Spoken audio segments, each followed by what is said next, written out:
ગાયને પ્રેમ કરતા અનોખા ગાય પ્રેમી કાલુ ભરવાડે ગાયના જીવન પર અલગ અલગ રંગો અને અલગ અલગ પેઇન્ટ્સનું એક એક્ઝિબિશનનું આયોજન કર્યું.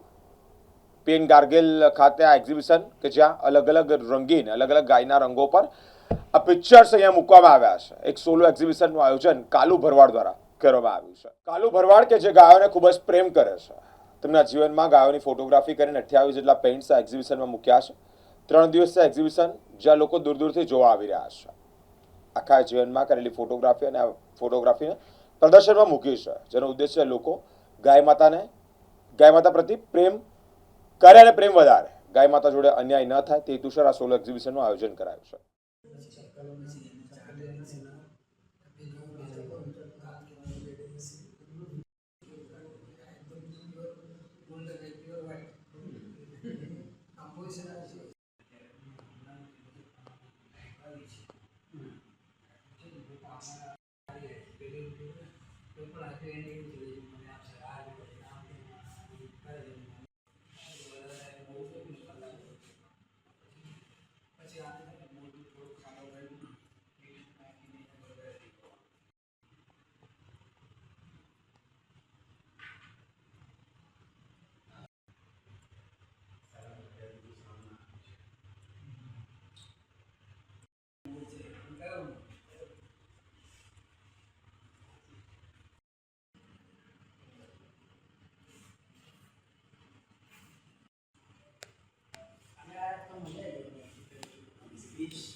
ફોટોગ્રાફને મૂકીએ છીએ.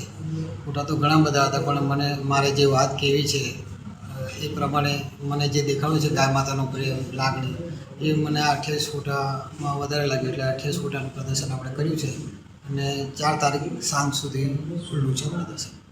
સર, શું ઇન્સિડન્ટ શું હતું એની પાછળનું? મારે એક જ મેસેજ આપવું છે કે હું પોતે નાનપણથી ગાય સાથે સંકળાયેલો છું. ગાય એટલું સરસ પ્રાણી છે ને, આમ તો કામધેનુ આપણા હિન્દુ સંસ્કૃતિ પ્રમાણે એવું કહેવાય છે કે ગાય માતા છે, પણ એને ઘણી વખત આપણે દૂધ કાઢતા હોય છે કે ભાઈ ભગાઈ દેતા હોય છે ને એ લગભગ ડરતું ક્યાંય નથી.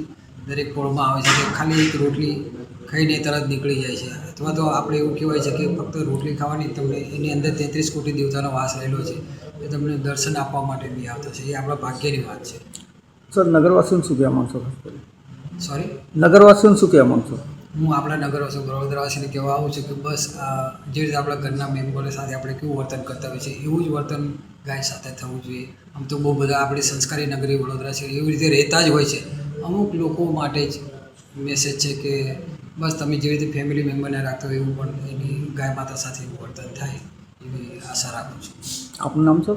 મારું નામ કાલુ ભરવાડ.